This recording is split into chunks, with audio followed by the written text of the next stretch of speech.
Pelo que eu entendi do negócio para voltarmos a ter aulas presenciais, a bendita curva tem que achatar. Que raio de curva é essa? Todo mundo está ficando doente, está entupindo as redes de saúde. Então, as pessoas agora, todas distanciadas, tendem a ficar menos doentes, e aí isso vai diminuindo essa quantidade de pessoas doentes, e assim o sistema de saúde consegue absorver todo mundo. Assim, a gente tem essa esperança, essa expectativa. Então, a expectativa é que esse troço para de subir e comece a vir. Só que nós temos um problema contábil e matemático. Qual é o problema? A maioria dos testes ficam prontos depois de mais de 15 dias, e muitos nem são testados. Então, quando os resultados saem, a curva faz assim, uhul, uhul, entendeu? E aí a gente vai ficando por aqui nas nossas quarentenas, trabalhando via online. É mais ou menos isso, tecnicamente explicando, de uma forma descontraída. Ou seja, o que nos resta agora? Fé, né? Boa vontade e alegria de viver. É isso aí.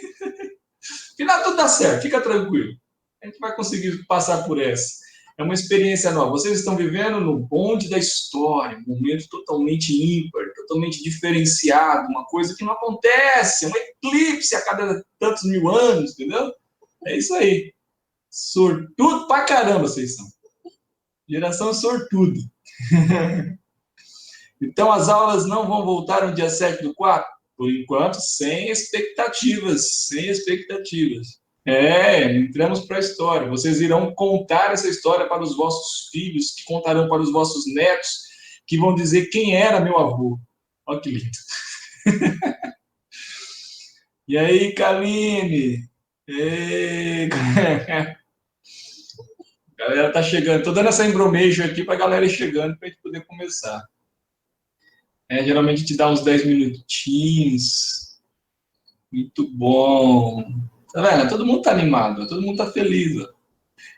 É que esse chat aqui não deixa colocar emotion, né? Se deixasse, assim, cada carinha e figura. Tamo não, Kaline? Pô, Kaline, pensamento positivo, Kaline. Felicidade e alegria. Se pudesse colocar figurinha, vocês já imaginaram as figurinhas que iam aparecer aqui, né? Ah, relaxa, relaxa, Janison, relaxa. Vamos curtir a viagem. Olha lá, a Kaline já descobriu um jeitinho de colocar as figurinhas. Tá vendo? Vocês são bons nesse negócio, vocês são criativos. E aí, vamos lá? Vamos começar? Vamos nós, né? Vamos nós. Então, última aula nós falamos de um termômetro que não mede temperatura corporal, mas sim a capacidade de insolvência, né? A situação de insolvência de uma empresa. Já colocaram para gravar aí os áudios e tudo mais? Aperta o play. Então, o que significa isso? Nós estudamos um pouquinho da teoria de Canetz, que trata sobre a insolvência, nós vimos um modelo matemático que ele aplicou lá, e a grande essência para nós, né, o que a gente tira de aprendizado, é que ele foi lá e combinou alguns indicadores, e vimos que ele determinou pesos para esses indicadores, e vimos que o peso maior, na visão, né, dos testes que ele aplicou, na maioria das empresas que quebraram, né, porque ele fez exatamente isso, ele foi testando os indicadores e vendo os resultados, tanto de empresas saudáveis como de empresas que quebraram. E aí ele foi identificando o que mais pesou para uma empresa quebrar. E a gente vê lá pelo índice, né, que a questão do índice de liquidez corrente e o de endividamento são as coisas que mais pesam para que uma empresa venha a quebrar. Olha que legal. Então, naquela combinação lá de 5 indicadores, que na sua conta, pelos pesos que ele determinou de forma matemática para cada um, né, uma espécie de estrelinha, né, quanto vale cada um deles, ele consegue chegar num número inteiro que, numa tabela progressiva ali, ele consegue colocar a localização daquela empresa para um estado de solvência e para um estado de penumbra, que é aquele ponto amarelo, toma cuidado que pode quebrar, né? Estamos aí numa zona de risco, e depois numa zona vermelha, que é o risco de insolvência alto, né? Que vai lá desde o -1 até o -7, dentro daquela escala de 7 positivo, 7 negativo que ele constrói.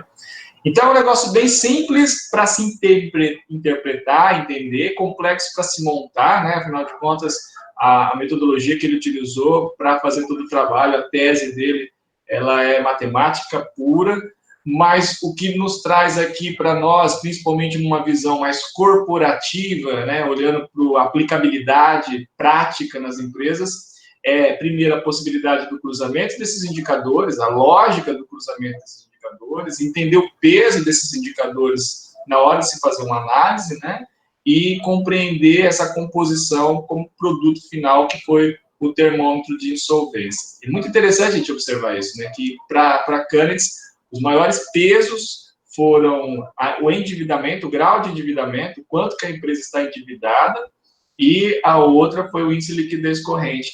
E na literatura sempre fala muito isso. O que quebra uma empresa? É o caixa dela. Ou seja, se eu não tomar cuidado com o caixa da companhia, por melhor que essa companhia seja, no sentido de mercado, produto que dá margem, que dá lucro, se ela não trabalhar o caixa dela, ela simplesmente quebra, né? Então, muitos bons negócios podem fazer com que o caixa derreta aquele negócio, né? Aí você acaba tendo que vender a empresa barato para alguém que está capitalizado, que administra bem a parte financeira e compra aí um negócio lucrativo, né? Então, tem muitos casos nesse sentido na literatura, no estudo prático, e que merecem realmente toda a atenção. Para quem está aí no campo da administração, né, um grande alerta, e para quem trabalha com os números, a evidência clara de que se não tiver uma boa gestão financeira no negócio, por melhor que esse negócio seja, ele não vai para frente, não é verdade? Muito bem. O que faremos hoje, então? Eu vou pegar agora pelo apostolado uma sequência que vai relembrar, então, o que nós falamos dos indicadores de margem bruta, operacional e líquida, dos índices de liquidez novamente, com um exercício que já está desenvolvido no apostolado de vocês. Todo esse material que eu vou comentar e vou trabalhar já estava disponível lá desde quando eu disponibilizei nas aulas presenciais, tá bom? Nós vamos também ver alguns indicadores novos que nós ainda não havíamos tratado, tá? E aí eu vou explicar para vocês como que eles funcionam, tá certo? E a gente vai comentando durante a aula algumas dessas aplicabilidades desses indicadores. E depois a gente faz um exercício fechado, utilizando a Renner como um dos nossos modelos aí que a gente está explorando naquela demonstração que eu deixei aberta para vocês, certo? Bora? Então vamos lá. Deixa eu só compartilhar a minha tela, que eu esqueci de compartilhá-la, senão vocês não vão ver nada que eu vou mostrar aqui. Pronto, compartilhei. Vamos ver aqui. Está compartilhando ainda, tipo, calma, para lá. Acho que agora foi, vamos ver. Vocês estão enxergando aqui a minha apresentação? Só dá um simzinho aí. Fala sim. Cadê? Sim, beleza, legal. Então, vamos lá. Meu Deus nos abençoe. Vamos com fé, menino. Então, olha lá. Começando aqui, gente, ó. Né? Indicadores de endividamento. Então, esses dois indicadores, nós até tratamos em algumas situações, mas vale agora a gente dar uma analisada, uma frisada neles. Então, você tem o endividamento geral e a composição do endividamento. Então, vou explicar o que significa cada um. Quando eu estou falando do endividamento geral, eu estou avaliando o grau de endividamento que a empresa está. Então, quanto de dívida ela está relacionada na atividade dela. Então, reflete também a estrutura de capital da empresa. Gente, vamos ver essa frase aqui, ela é muito poderosa, tá? Estrutura de capital da empresa. Esse PCT aí, é um monte de sopinha de letras, né? Isso daqui, ó, a gente também tem que tomar muita atenção. Por quê? Porque é o troço estratégico. Ó. Veja bem. Nossa, quando você começa com veja bem, a coisa não vai bem. Quando nós trabalhamos com dinheiro na empresa, nós estamos falando de uma situação em que o dinheiro é como se ele fosse, como se ele fosse uma mercadoria. Tá? Então, eu tenho que sempre pensar assim, que o dinheiro ele é uma mercadoria universal, vamos pensar dessa forma. Né? Regional, mas todos os países têm suas moedas correntes, então ele é uma mercadoria universal. Como uma mercadoria, a mesma lógica que eu tenho de comprar por um preço e vender pelo outro, de ter ganhos nessas operações, eu também tenho que pensar em relação a esse dinheiro. Então, quando nós estamos olhando para o dinheiro, nós estamos pensando num insumo, num recurso, que é um recurso financeiro da companhia, tá? E aí a ideia é, quando eu vou buscar esse dinheiro, ele tem custo de operação e ele tem risco, porque qual é o risco? O risco de você não pagar, de não conseguir devolver esse dinheiro. O uso desse dinheiro, ele é muito simbolizado na literatura como uma espécie de aluguel. Então, toda vez que a gente está olhando a tomada de recursos no mercado financeiro, é como se você estivesse alugando uma casa. Enquanto você está na casa, você está pagando aluguel. Então, enquanto você está com o dinheiro, usando esse dinheiro, você está pagando um aluguel desse dinheiro. Tá? Então, a ideia vai ser sempre essa. Então, estrutura de capital é algo que tem que ser pensado como um modelo estratégico que a empresa vai adotar, e não como um modelo ou como uma consequência, um resultado da situação da empresa. Tem muita diferença entre você vai fazendo e vê o que dá e vamos planejar para fazer.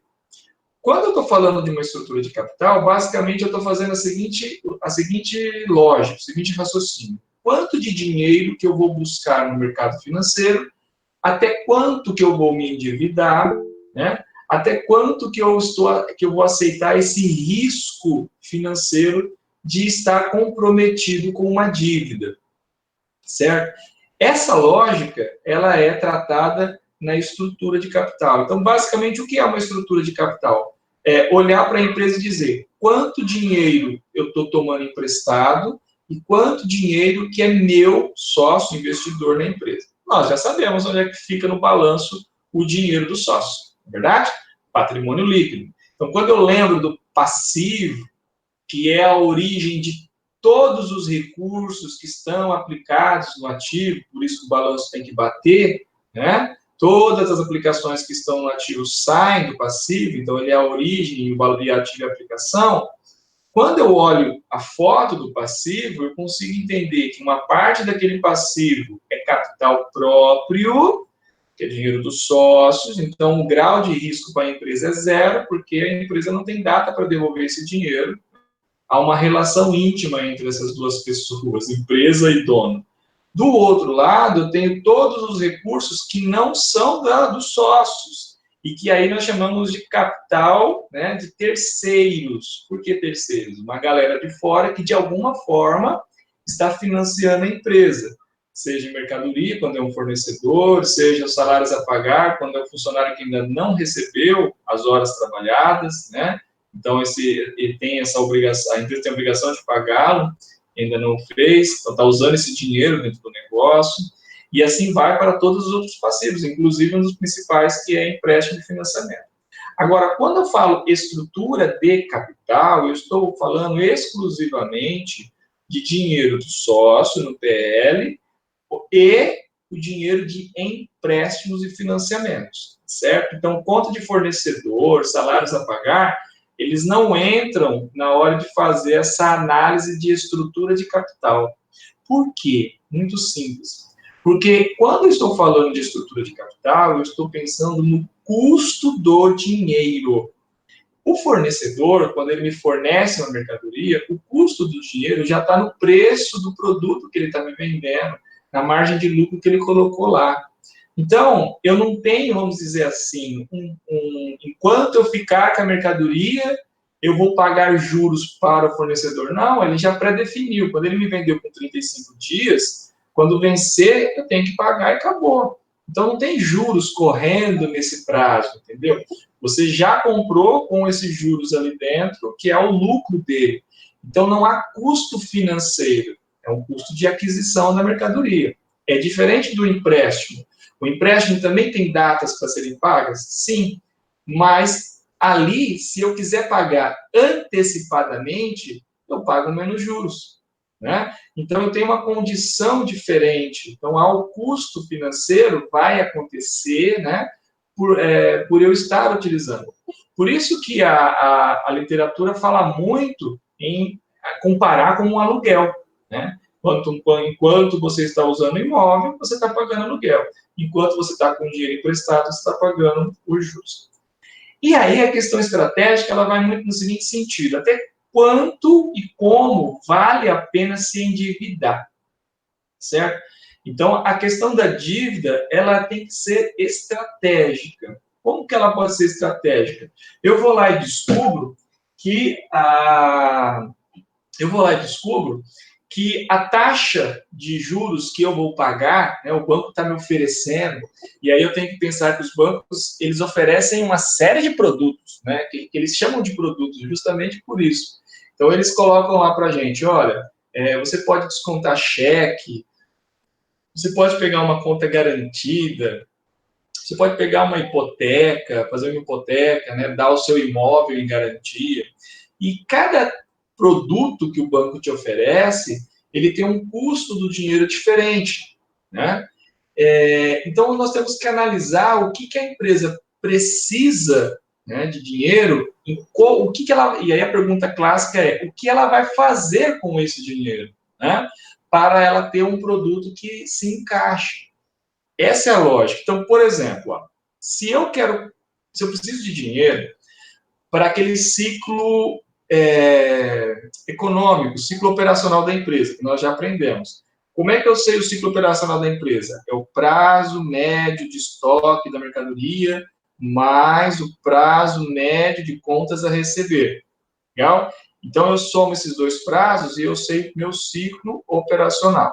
Aí eu vou lá e vejo o quanto que meu fornecedor está bancando desses dias. Então, se eu tenho 30 mais 30 são 60, o meu fornecedor me dá 30, eu sei que eu fico com 30 dias no meu ciclo financeiro negativo. Eu preciso de dinheiro ali para poder bancar aquele intervalo.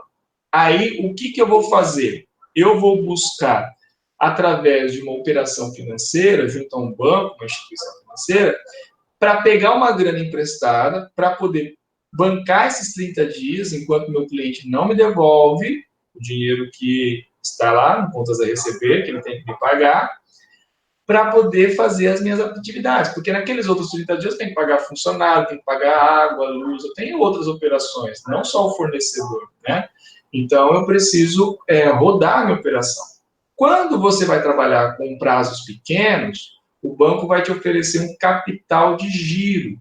Ele vai falar, olha, o teu melhor produto é pegar um dinheiro que você vai me devolver em 30 dias, 40 dias, né? Por quê? Você me devolve, aí você pega um novo, ou você vai mantendo isso sempre no curto prazo, uma renovação. E aí ele vai te oferecer os produtos que são mais adequados, né? Diferente, por exemplo, se você for comprar um equipamento. Se você vai comprar uma máquina, você não vai pegar um dinheiro para você ter que pagar daqui 30 dias para comprar uma máquina. Por quê?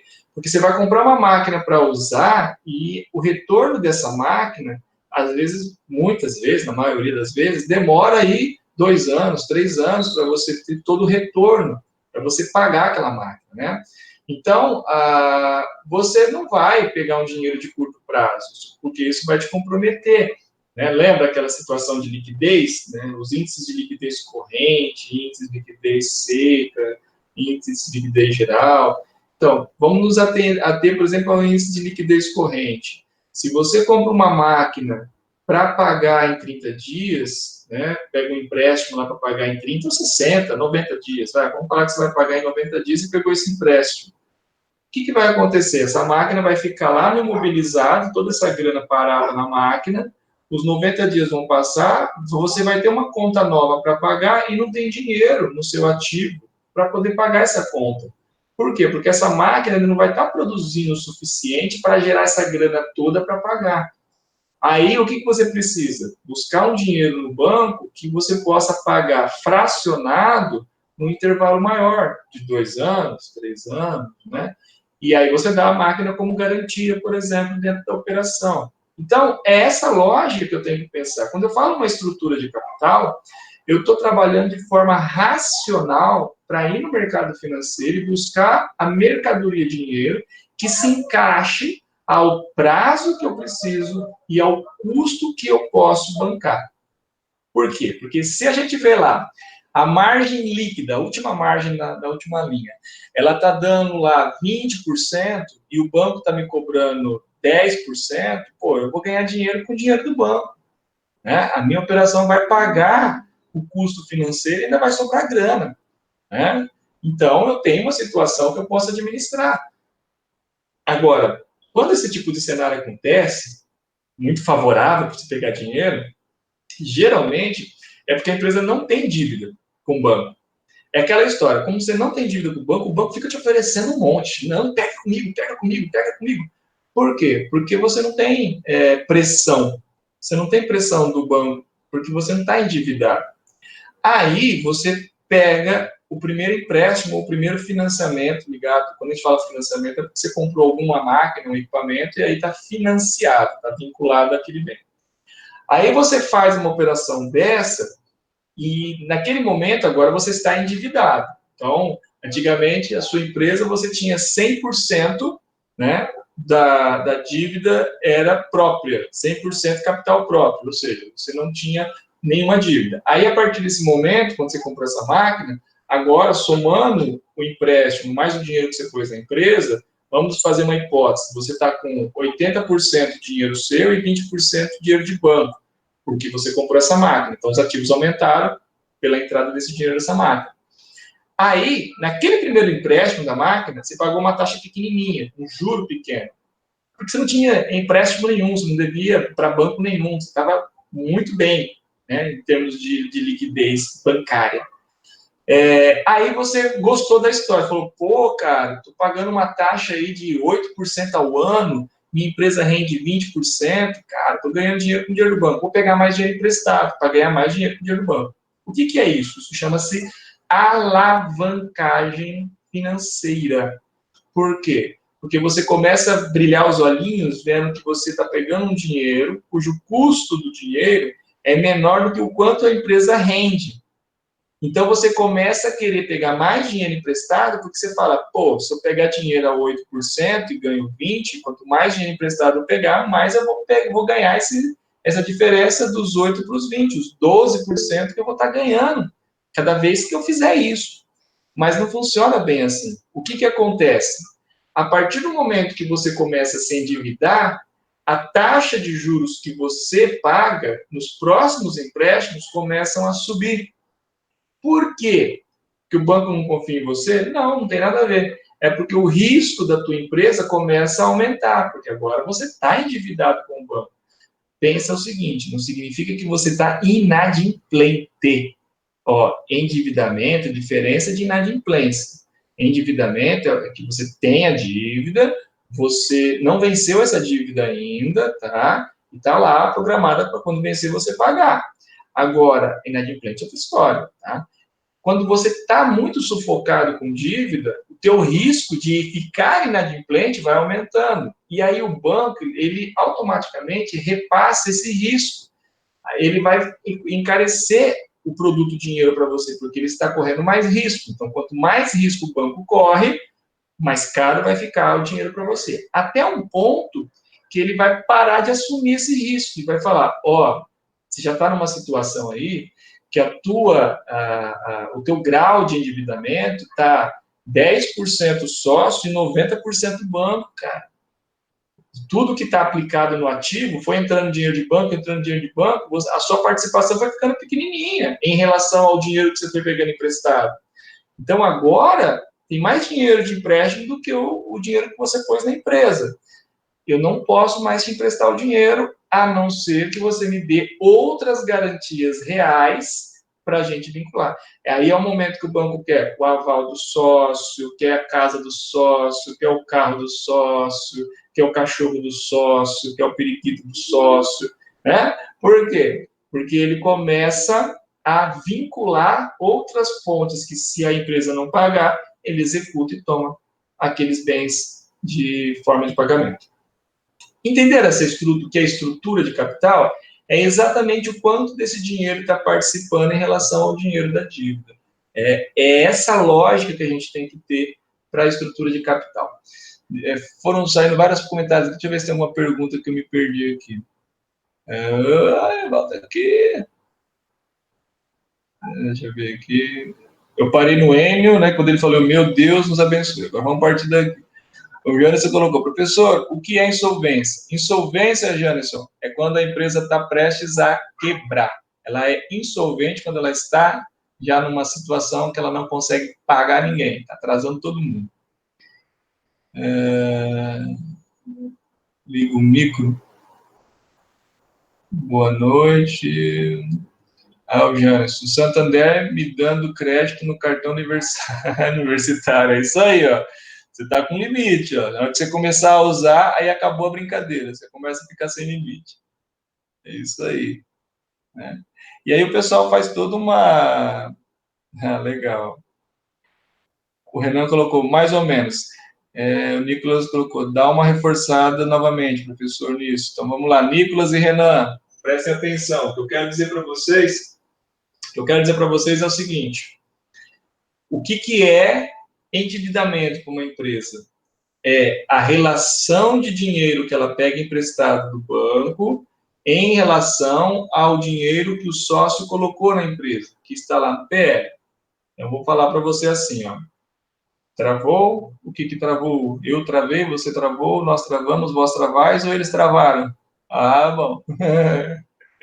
Então vamos lá. O que é essa participação de endividamento? Então vamos imaginar o seguinte: se eu sou sócio e coloco 50 mil reais e eu pego 50 mil reais do banco, qual que é o total de grana que está sendo aplicado no ativo? 100 mil reais. PL e banco. Se eu fizer uma conta percentual, qual é o percentual que eu tenho de alavancagem? 50%. 50% é do sócio, 50% é do banco.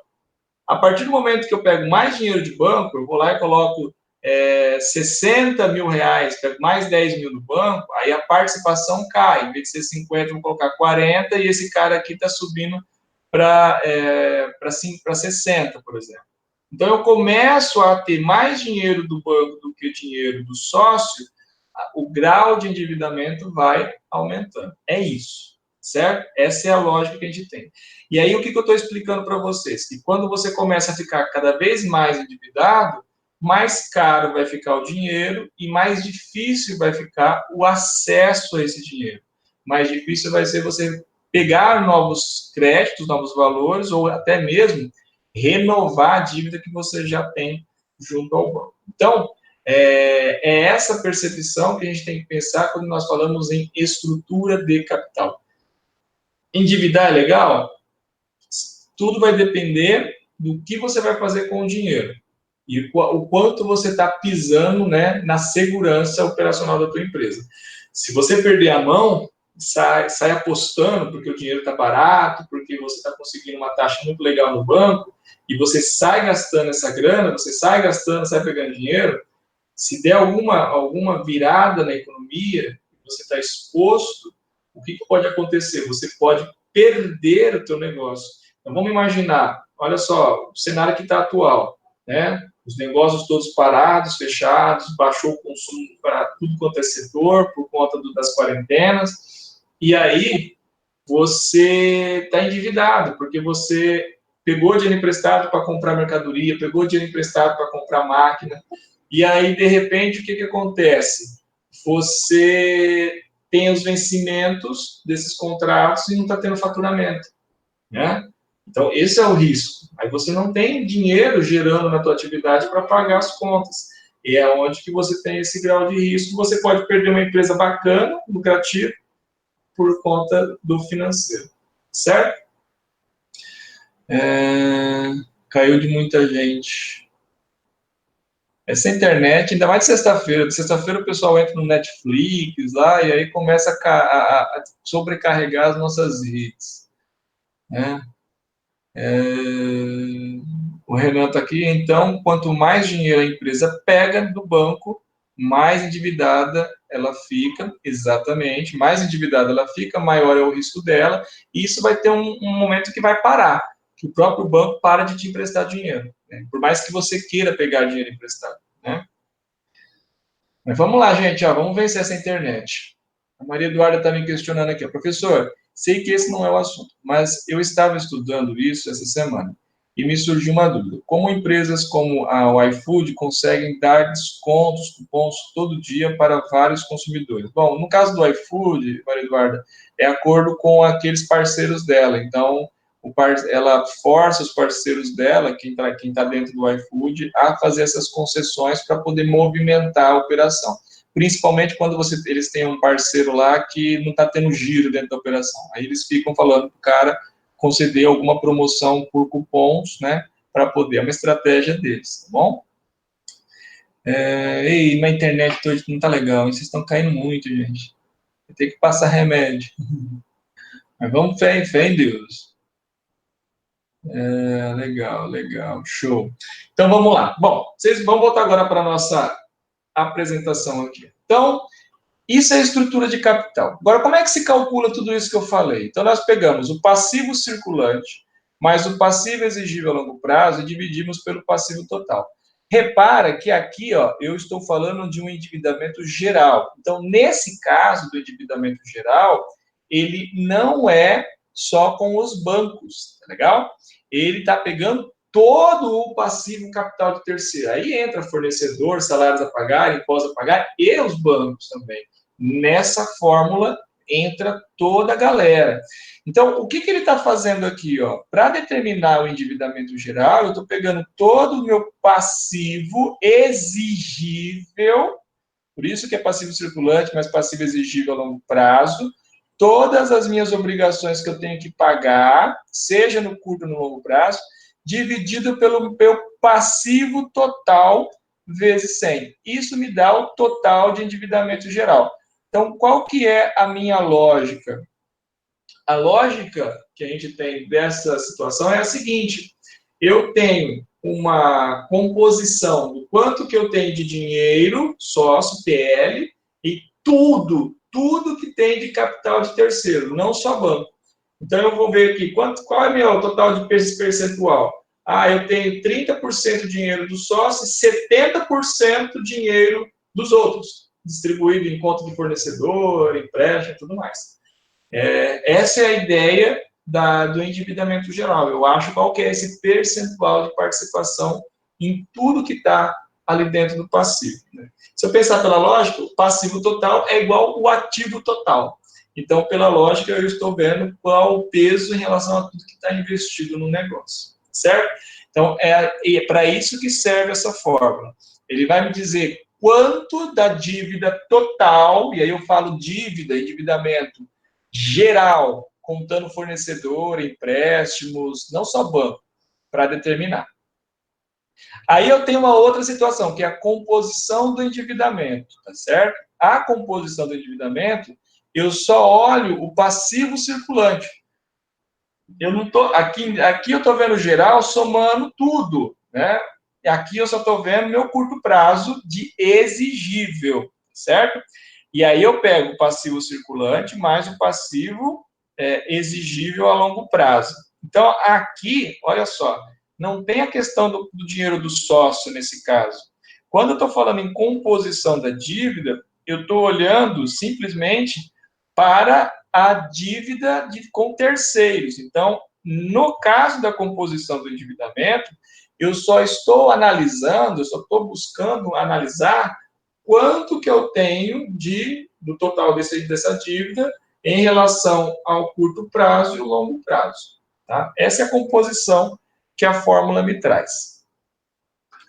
Então, o índice de composição do endividamento, ele tem por objetivo demonstrar a política que a empresa adota para pegar dinheiro dos bancos, ou dos bancos não, de qualquer um, tá? Porque aqui está falando de terceiros, não só bancos. Pode-se identificar através desse índice que a empresa concentra seu endividamento no curto prazo, né? Que aí você estaria descobrindo um problema de liquidez. Esse é um indicador, né? A gente usa mais o índice de liquidez corrente, fica mais fácil para você olhar exatamente o que ele está dizendo ali. Né? Porque quando ele está falando assim, olha, a concentração está... quando você faz aquela fórmula, ele fala a concentração está alta no curto prazo. Na hora que você fez aquela continha, deu 30% no curto, 70% no curto prazo. Né? Se você fizer um índice de liquidez corrente, ativo circulante dividido pelo passivo circulante, vai dar a mesma resposta. Então, são dois exames que trazem praticamente o mesmo resultado para você. Mas é legal que dá para combinar, dá para você enxergar um e o outro e começar a tirar as interpretações. Professor, posso perguntar por áudio? Claro, Enio, ativa aí o seu microfone. Professor, boa noite. Boa noite. Tá me ouvindo? Volta lá no seu slide. Estou voltando.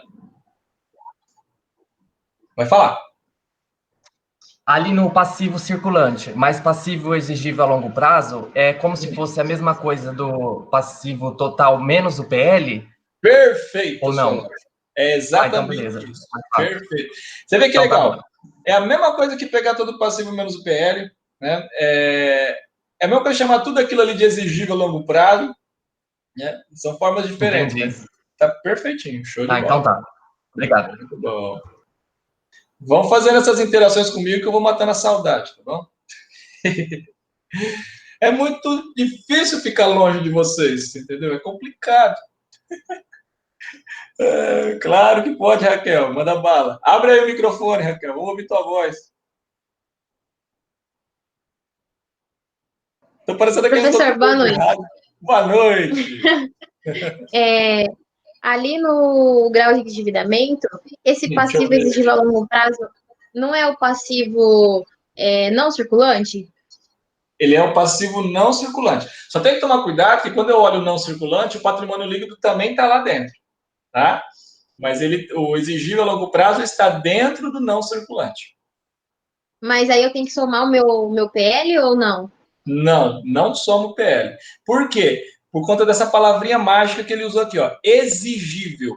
Toda vez que vocês virem nas fórmulas a palavra exigível, ele está excluindo o PL. Porque o PL não é exigível.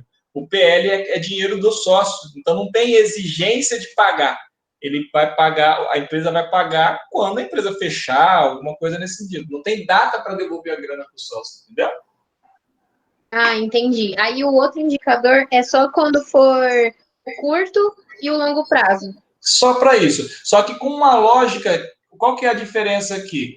É que nesse caso eu não estou olhando o dinheiro dos sócios. Eu estou analisando o que é curto e longo prazo, mas somente para o capital de terceiro. Perceba, eu não tenho aqui o PL, ó. Eu estou pegando o passivo circulante, mas o passivo exigível. Então, é diferente do índice de liquidez corrente, que eu pego o passivo circulante dividido pelo o índice de liquidez geral, na realidade, né? Ele é diferente, porque eu não estou utilizando o patrimônio líquido na conta. É sempre só os meus fornecedores, empréstimos, Isso. contas a pagar, todas Só essas com... coisas. Exatamente. São as contas que eu tenho que pagar. Entendi. Obrigada, professor. Legal. Vocês vão abrindo esses microfones e conversando comigo, gente. Eu fico carente sem conversar com vocês. Vamos dar continuidade, então. Acho que a galera entendeu bem esse negócio aqui. Vamos ver os demais aqui, né?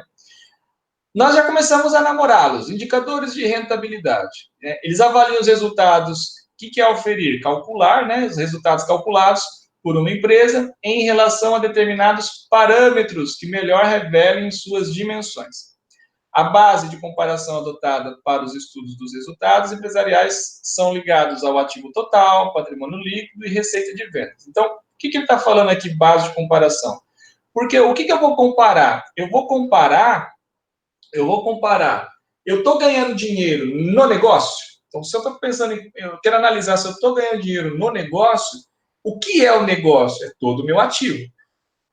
Tudo de grana que está ali dentro daquele ativo. Esse é o meu negócio. Então, eu quero ver o lucro em relação ao meu ativo, o giro do meu ativo, que nós vimos lá no do ponto, né? Então, eu olho o meu ativo e quero dizer assim, como é que eu estou ganhando quanto por toda essa grana que está ali investida, né? Outra forma de ver a rentabilidade, por exemplo, do sócio. Aí eu vou ver aquela continha mágica, né? O lucro líquido dividido pelo patrimônio líquido da empresa, ou seja, o lucro, que é o retorno, né? O juro do sócio, pela grana que o sócio está deixando na empresa. Aquilo ali vai me dar a rentabilidade do sócio. Então, olha, eu tenho a rentabilidade da empresa, quando eu pego o lucro líquido pelo total do ativo, acompanha a lógica. O lucro líquido é uma espécie de juros, de rendimento, de ganho que eu estou tendo. Então, é o quanto é que eu estou ganhando com tudo isso. Eu estou pegando esse lucro e estou dividindo pelo ativo total. Qual é a resposta que eu vou ter? Quanto que eu estou ganhando em relação a tudo que foi investido na empresa. Outra forma de olhar, Eu pego esse mesmo lucro e divido pelo patrimônio líquido, que é só o valor que o sócio pôs dentro da empresa. Nesse caso, o que eu vou ter? Qual que é o retorno, a rentabilidade, o ganho do sócio, que pôs uma grana ali dentro. E a outra, terceira, é qual é a rentabilidade do resultado? Aí a nossa própria margem líquida, em que eu pego o lucro líquido novamente e divido ele por quem? Pela minha receita operacional líquida, que é a margem líquida que a gente já fez em outras vezes. Vocês entenderam? 3 fórmulas, 3 jeitos de se enxergar a rentabilidade. Repetindo, repita, professor, por favor. Repito para você. Eu quero ver a rentabilidade do negócio. Eu quero ver a rentabilidade do sócio. Eu quero ver a rentabilidade da operação. Como funciona? Rentabilidade do negócio. O que é o negócio? Todo ativo. Tudo que está no ativo. Então, o que eu faço? Lucro líquido, que é o que a empresa gerou, dividido por todo o ativo. Isso é a rentabilidade do negócio. Legal? Eu quero ver a rentabilidade do dono da empresa. Beleza. Como é que eu vejo isso? Quanto de grana que o cara pôs dentro do negócio? Onde é que está isso? Patrimônio líquido. Então, eu pego o lucro, que é a rentabilidade, o lucro, e divido pela grana do sócio, pelo patrimônio líquido. O que eu vou ter? O retorno, o percentual de ganho que o sócio está tendo. E aí, por fim, eu quero saber qual é o retorno do negócio. O negócio em si, as atividades dele, qual é o resultado do negócio, o desempenho do negócio. Aí, eu vou pegar o lucro dividido pela receita operacional líquida, que a gente já estressou isso até nas aulas presenciais. Lembra da pizza, né? A venda é uma grande pizza. Sexta-feira é bom para falar esse tipo de coisa, né? A venda é uma grande pizza. Então, lá na última linha, qual que é a fatia que fica ali, né?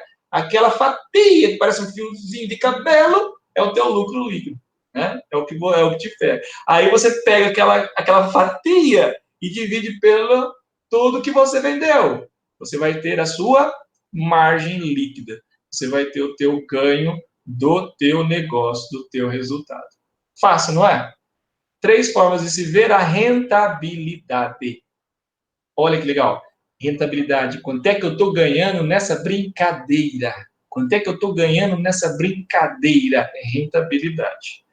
Diferente dos índices financeiros. Índices financeiros eu tenho capacidade de pagar as contas quando elas vencem. Eu tenho liquidez. Ó, que coisa legal. Para ser feliz, eu tenho que ter liquidez e tenho que ter rentabilidade. Se você não tiver os dois, você está lascado. É assim que funciona quando eu faço a comparação dos indicadores numa análise gerencial contábil. O Enio colocou que, estava achando tudo igual. Agora já não é mais tudo igual. Viu só como que é diferente? Garoto, uma coisa é a capacidade que você tem de pagar suas contas no final do mês. Outra coisa você está ganhando dinheiro com isso? Porque é muito legal isso. Você às vezes vê aquela pessoa que fala assim, eu estou tranquilo, eu estou pagando. Aí você fala, mas quanto é que está rendendo para você? Rapaz, só está empatando no negócio. Eu não estou conseguindo ganhar dinheiro com o negócio. Eu estou conseguindo pagar as contas, mas não estou conseguindo ganhar dinheiro. É exatamente isso. Ele tem liquidez, mas não tem ganho, rentabilidade, né? Aí nessas horas você te brinca, você está trabalhando para os outros, né? Você está dando força para os demais. Porque o teu fornecedor está ganhando, o banco está ganhando, o governo está ganhando, e só você que está se lascando, né? Então você tem que rever o teu negócio, né? Porque o negócio não pode ser apenas... Algumas pessoas já vão se identificando, né? Quem já está trabalhando como empreendedor fala, Jesus amado, professor, não joga essas verdades na minha cara desse jeito, não. Vai devagar, né? Quando vocês estiverem tratando com os vossos clientes, sejam carinhosos com eles na hora que vocês descobrirem essas verdades, entendeu? Porque nós, seres humanos, temos uma capacidade limitada para receber as verdades. Então, quando a gente vai contar uma verdade para alguém, a gente tem que se preparar, né?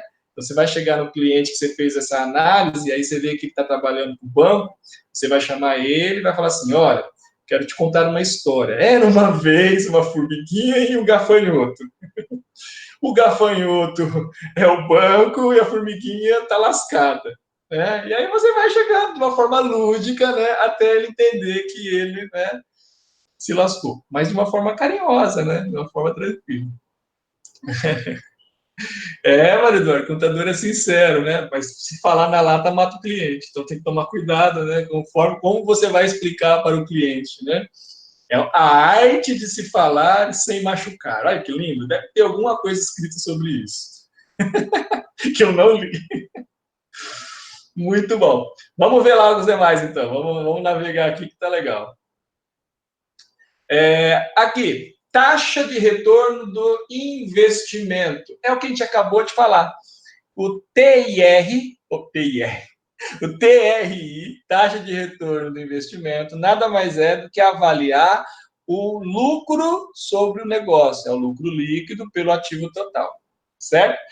Esse é o que ele é a rentabilidade do negócio, da empresa, porque é o ativo, tudo que está no ativo é investimento. Se eu peguei o ativo total, é tudo que está investido.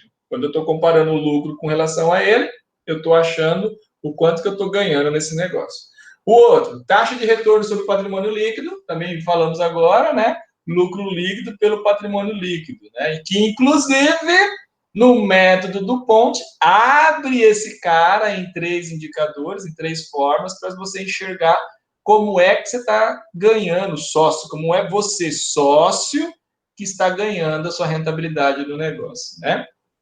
E as margens, olha elas aqui, a gente viu com todo o requinte de crueldade em sala de aula. A margem bruta, né? Lucro bruto pela receita operacional líquida vezes 100%. A margem operacional, lucro operacional dividido pela receita operacional líquida, né? E a própria margem líquida, lucro líquido pela receita operacional líquida, que aqui é a nossa última linha. E aí cabe dar uma relembrada, né? Enio, você está muito pessimista hoje, cara. Que exame? A gente não sabe nem se vai ter prova. Você está preocupado com o exame. Curte a viagem, velho. Você está preocupado muito em chegar. Curte a passagem, curte a viagem. Então vamos lá. Só relembrando as margens, então, como eu dei exemplo para vocês na sala. Né? Você tem a venda, receita operacional líquida, que já está tirando os impostos que não são teus, né? É uma baita de uma ilusão olhar as vendas brutas, porque lá dentro tem coisa que não é tua. Então, você tira o que não é teu e você tem a receita operacional líquida, que é uma grande pizza. E aí eu vou olhar em 3 fases do negócio. Primeiro, o lucro bruto. Por que é importante olhar o lucro bruto? Ele é importante porque eu estou observando a operação, o negócio, operação não, o negócio principal da empresa, comprar e vender, ou prestar serviço, ou no caso da indústria, comprar, industrializar e vender. Então eu estou olhando no lucro bruto e estou vendo qual que é a capacidade de ganho que ela tem nesse negócio, que é a atividade principal dela, é essa daqui. Isso é o negócio da empresa. Dali para baixo é tudo apoio, é tudo que existe para ajudar a empresa a poder operar. Por isso que fala-se em lucro operacional. Por que lucro operacional? É o lucro após tirar toda a operação, todos os gastos de apoio que a empresa tem. Legal? Então, eu tenho aí, no lucro operacional, já uma visão dizendo, olha, aquela pizza maravilhosa, do lucro que você teve que pagar uma série de gente ali, comissão, funcionário na administração, né, multa de trânsito, papapá, chegou lá no lucro operacional. Depois, você vai tirar o financeiro dos bancos, vai tirar os impostos, e aí você tem, finalmente, o que te cabe, o lucro líquido. Legal? Deixa eu ver aqui, tem muita perguntinha, vamos começar de baixo para cima. A Raquel está perguntando, professor, a margem bruta é tirando os meus custos, o que sobrar é a minha margem, o que resta. É exatamente isso, Raquel. Minha margem bruta, ela nada mais é do que a minha venda operacional líquida menos os meus custos. É o que eu paguei naquilo que eu vendi. Comprei por 1, vendi por 2 e ganhei 1. Né? Isso é minha margem bruta, certo? O Nicolas, apoio diretamente ligado à produção, né, professor? Isso, apoio, não diria nem o apoio ligado diretamente à produção, porque se está ligado diretamente à produção, isso já seria custo, já é atividade fim principal, tá? Quando eu falo apoio mesmo, tipo, para poder vender, tem que contratar vendedor. Tem que pagar a transportadora para levar a mercadoria para o cliente. Tem que ter um escritório para poder fazer o contas a receber, contas a pagar, contabilidade, administrar banco, né? Isso é apoio. E é interessante que, por exemplo, muitas empresas, elas podem terceirizar o apoio. Elas podem falar assim, cara, é muito caro ter escritório de contabilidade, de ter que ter uma equipe, né, tem que ter lá 7, 8 pessoas para conta receber, vendedor, ele fala, não quero nada disso, eu vou terceirizar. Aí tem empresas que fazem esse tipo de trabalho, né? Em São Paulo, por exemplo, muitos escritórios de contabilidade, eles começaram a ver esse nicho de negócio e aí eles não oferecem mais só contabilidade, eles oferecem também serviços da parte financeira para administrar contas a pagar, contas a receber, com bancos, eles oferecem também atividades comerciais, né, dentro da operação, então eles enxergam de uma...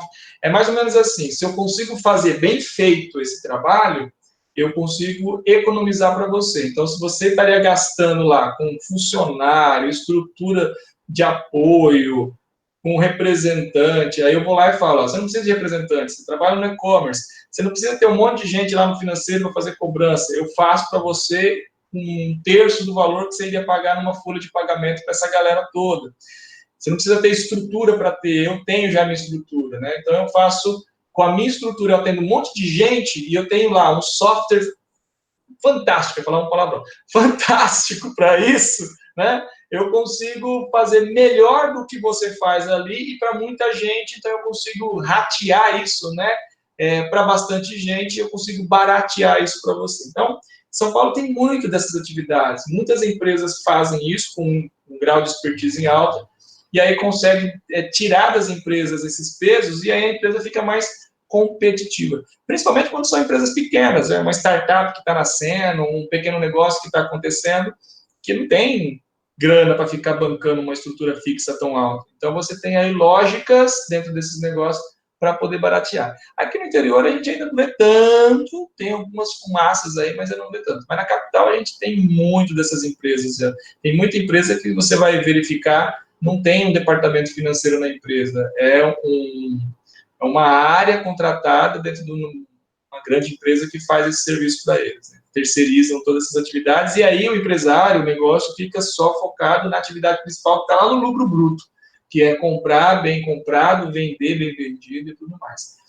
Quando que isso não faz sentido? Quando você começa a ficar muito grande, o teu negócio, a tua operação fica muito complicada, né? É muito faturamento, é muita coisa acontecendo, aí a própria empresa que terceiriza isso fala, ó, não dá para te ajudar mais não, velho. Por esse valor, né? Agora você está tomando muitas horas mesmo. Então, quando a empresa é pequenininha, o cara consegue fazer isso com a estrutura dele com as mãos nas costas. Agora, quando a empresa é grande, o cara não vai assumir uma bucha dessa. Fala, olha, agora você precisa desenvolver aí. Se você quiser, eu até te ajudo, mas agora eu vou cobrar muito mais caro, porque agora o fluxo de trabalho aumentou. Então, é basicamente por pacotes, né? Se você pega lá uma empresa grande, aí ela tem condições de bancar um apoio, de ter uma estrutura grande, porque ela fatura pra caramba, ela gira. Lembra que quando a gente fala de faturamento, não é lucro, é giro. Lembra sempre disso. Quando a gente fala em faturamento alto, o que tem que vir na tua cabeça é giro, esse negócio está vendendo, tá? E aí você tem ali, né, a possibilidade de, com esse grande giro, bancar toda essa estrutura. Legal. Vou te ver. Sou coelho. Alô, aula do Éder, despesas. Ah, verdade, o Éder está trabalhando também isso com vocês. É uma coisa conectada à outra. Tinha respondido já da Raquel. O Paulo me questionou. Professor, esses são todos os indicadores estratégicos ou são... apagou aqui, meu Deus. Está valendo. Apagou. Sumiu. Aqui, voltei no Paulo. Professor, esses são todos indicadores estratégicos ou são indicadores que podem ser utilizados de forma estratégica? O que é um indicador estratégico? Lembra de uma palavrinha que eu falei para vocês? Guidance. O que são os guidance? São os conjuntos de indicadores indicados para aquela empresa. É aquele trabalho que vocês vão desenvolver lá na atividade inovadora para a gente, que é olhar um segmento e ver que tudo isso que a gente está falando lá, quantos indicadores que nós já olhamos, já vimos, e pegar daqueles caras e falar, não, isso aqui funciona melhor para essa empresa aqui, esse aqui já não tem tanta necessidade.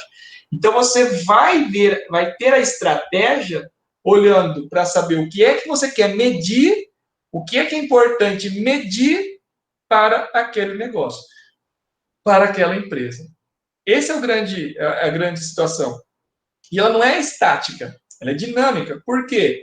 Porque conforme a empresa vai crescendo, determinados indicadores já não fazem mais sentido serem acompanhados. Ou só eles não fazem sentido. E aí você começa a ter que analisar outras coisas. Conforme essa empresa vai crescendo, você vai incorporando o seu guidance. Então, o que é o guidance? É um conjunto de indicadores. E lembra sempre uma coisa, o ser humano é muito limitado. Velho, se você vai escolher indicadores, escolha o que cabe na mão. 5 indicadores é o que a literatura sempre trabalha. Escolha 5 indicadores que você possa utilizar para fazer a gestão do seu negócio. Vocês não viram o Canetz? Canetz trabalhou com 5 indicadores. Se vocês forem buscar na literatura, sempre a gente vai observar, né, uma síntese de 5 indicadores que te ajudem a olhar o seu negócio. E não tem fórmula pronta. O administrador, o gestor, ele precisa entender do negócio que ele está, entender como essas ferramentas são usadas, né? Para que serve o índice de liquidez corrente? Serve para medir a capacidade de pagamento. Como é que está a tua empresa?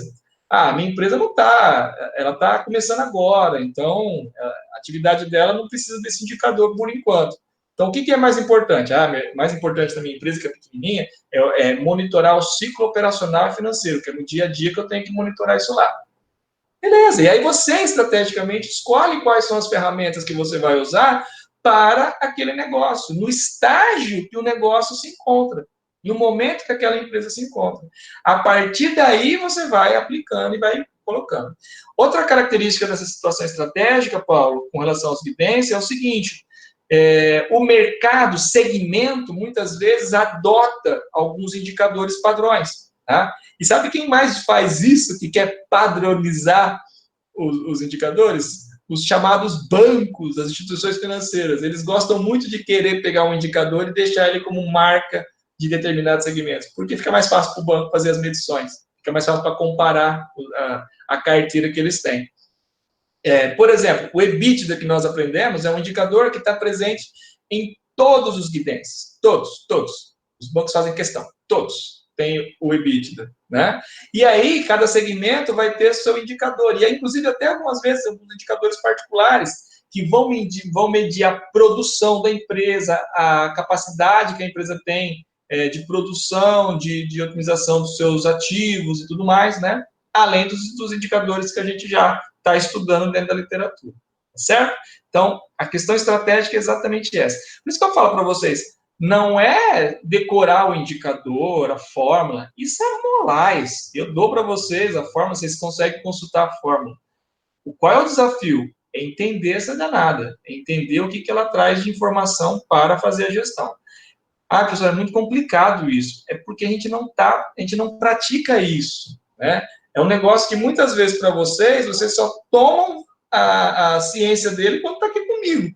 Aí passa uma semana inteira, a gente não viu nada. Por isso que é bacana vocês estarem explorando, né, todo aquele material que a gente deixou lá para vocês no UOL e no YouTube, buscando informação, né? Precisa ser bastante curioso nesse sentido. Que aí, se você tiver algumas, eu costumo dizer assim, adicione horas de voo na análise gerencial, né? Façam os exercícios, pratiquem. Isso vai despertando, isso vai ficando mais claro. Gente, para esse troço todo ficar claro, é só pôr a mão na massa, certo? Muito assunto para uma prova. A preocupação é a prova, né? Fica tranquilo, vai dar tudo certo, gente. Essas provas nossas vão dar tudo certo. Travou de novo, Nicolas? Oh, Jesus, voltamos. Vamos lá, vamos que tá. Temos que aproveitar aqui o máximo do nosso tempo. Vamos ver aqui.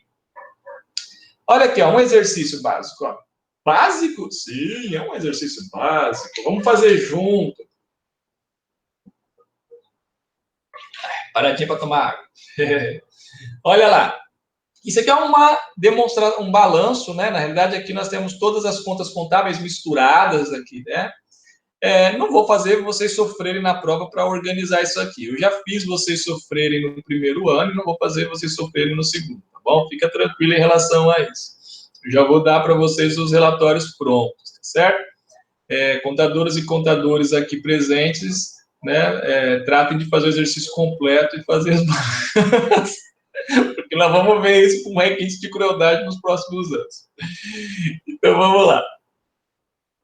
O que eu quero fazer aqui? O exercício está te pedindo para calcular qual que é o capital circulante líquido da empresa, qual que é o índice de liquidez corrente, qual que é o índice de liquidez geral, qual que é a liquidez seca e qual que é o grau de endividamento. Então, pediu aqui, né? 1, 2, 3, 4, 5 indicadores. 5 de novo? Que interessante, né? Número cabalístico, número 5.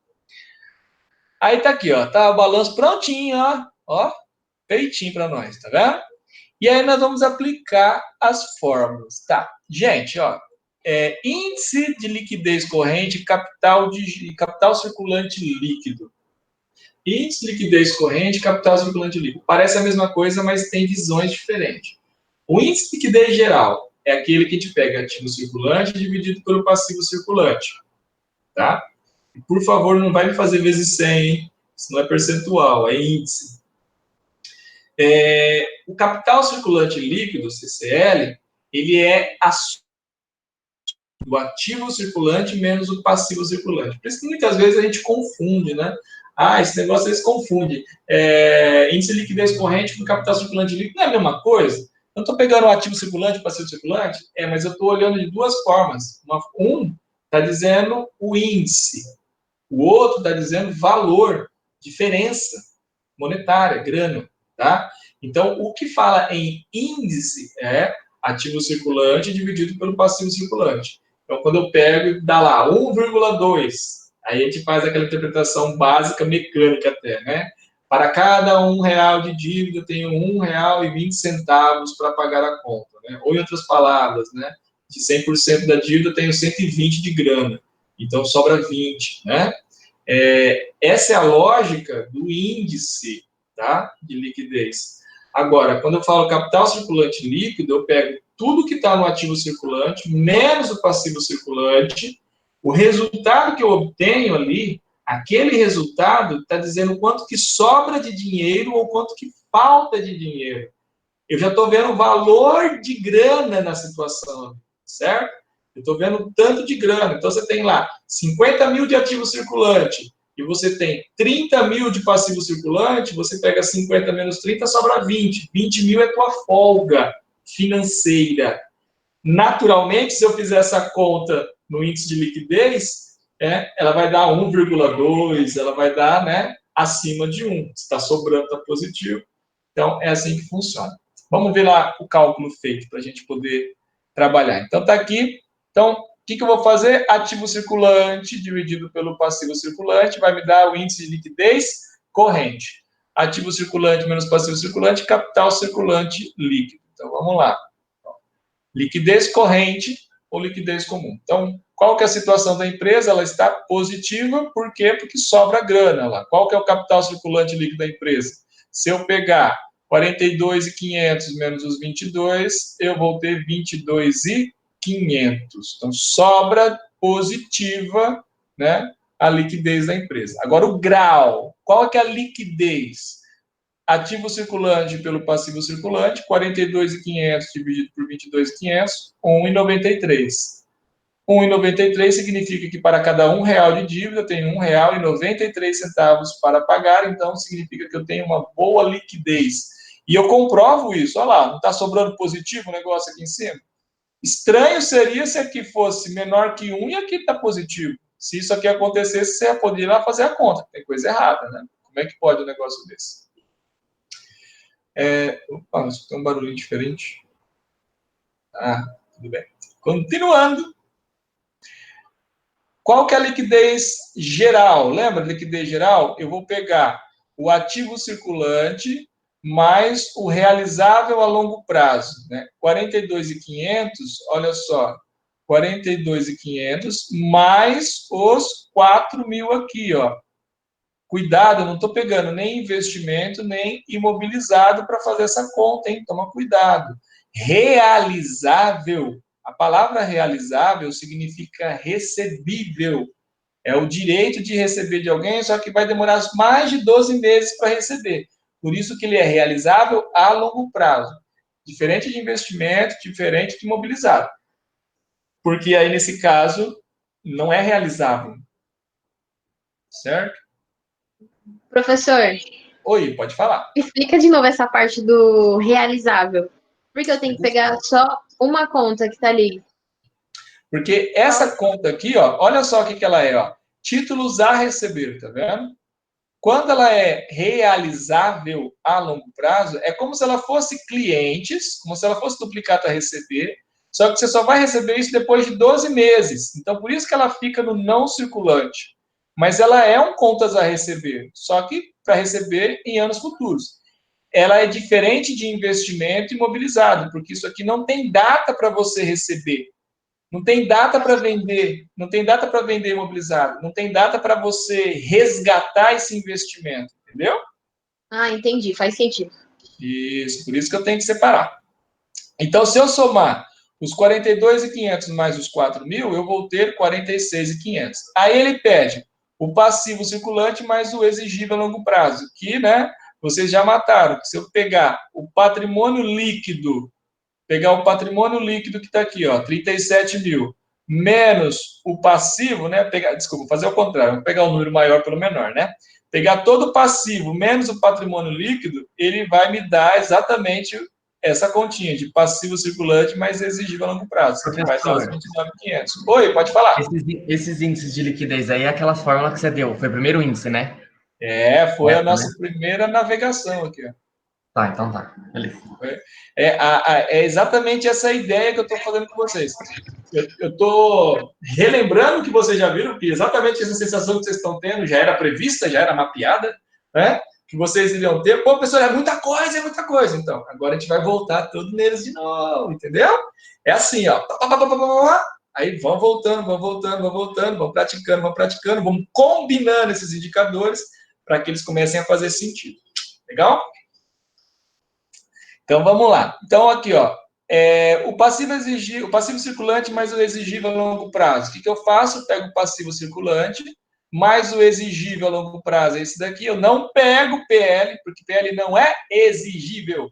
PL é capital próprio. Então, não é exigível. A palavra exigível me lembra conta para pagar, vencimento. Tá bom? Então, se eu pegar o meu passivo circulante, né, mais o meu passivo não circulante exigível, eu também chego nos meus 29.500 realinos. Esse por esse, 1,57. Para cada R$ 1 de dívida, tem que somar os dois, né? Para cada R$ 1 de dívida, tenho R$ 1,57. Então, ele perde liquidez, né? E é normal que isso aconteça. Por quê? Porque aqui eu estou olhando os 12 meses e aqui eu estou olhando tudo que está lá para vencer e para receber. Tá vendo? Por isso que eu acabo vendo. Aqui já é a realidade da empresa na data que eu fechei o balanço. Aqui é a realidade nos próximos 12 meses. Nos próximos 12 meses. E aqui já é a realidade quando eu fechei o balanço. Oi. Professor, como é que faz para aumentar esses índices? Para melhorar eles? É. Você pode trabalhar o ciclo operacional e o ciclo financeiro deles. Ou seja, se você consegue um prazo maior e das mercadorias, aí você consegue ter mais mercadoria financiada pelos fornecedores. Se você reduz, por exemplo, o teu prazo de recebimento, você estava vendendo com 90 dias, aí você diminui para receber com 70 dias. Então, você tem mais dinheiro no seu caixa e aí isso acaba aumentando o seu índice. Então, a conta é sempre assim. Quanto mais ativo circulante eu tenho em relação ao passivo circulante, melhor é o meu índice de liquidez. Então, quanto mais dinheiro que eu tenho, ou no contas a receber, ou no estoque, ou no próprio caixa de bancos lá dentro, maior é o meu índice de liquidez. E aí, maior é a minha segurança, tá bom? Entendi, professor. Obrigado. Imagina. Vamos ver o que mais nós temos aqui. Olha lá, liquidez seca, que nós já fizemos também, que é o ativo circulante menos os estoques. Então, eu vou pegar o total do meu ativo circulante, 42.500, e eu tiro os 4.000 do estoque. Então, aí eu chego em 38.500. Passivo circulante, é só pegar o número lá, 22 mil reais. Olha só, 22. 38.500 dividido por 22, 1,75. Para cada R$ 1 de dívida, eu tenho R$ 1,75. Você vê, ele é menor do que o índice de liquidez corrente. Né? Por quê? Porque eu estou tirando os estoques. Ó. Aí, por que eu tiro os estoques?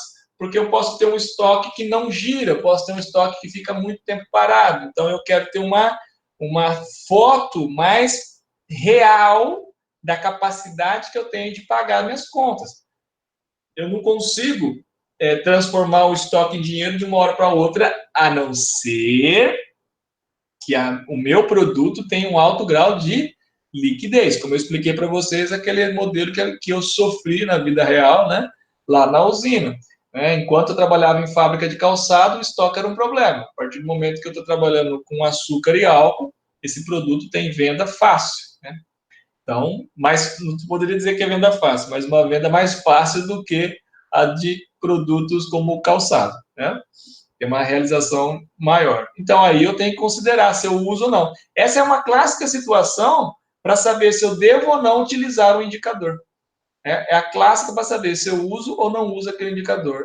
O estoque da minha empresa, eu não preciso preocupar com ele. Ele está vendido, é um estoque, né, que está fácil ali. Beleza, então você não tem que fazer liquidez seca. Né? Professora, a empresa que eu estou analisando é uma prestadora de serviço, não tem estoque. Perfeito, não vai ter que fazer índice de liquidez seca. Eu estou analisando a Gol Linhas Aéreas, não tem estoque. Então, você vai trabalhar com liquidez corrente, não precisa fazer liquidez seca, não faz sentido fazer liquidez seca. Entenderam essa situação? As ferramentas todas estão aí. Né? O ponto é, qual que você vai usar? Aí você vai ter que analisar pela resposta que cada um dos indicadores te dão. Olha lá para a gente poder fechar nossa aula de hoje. Ó.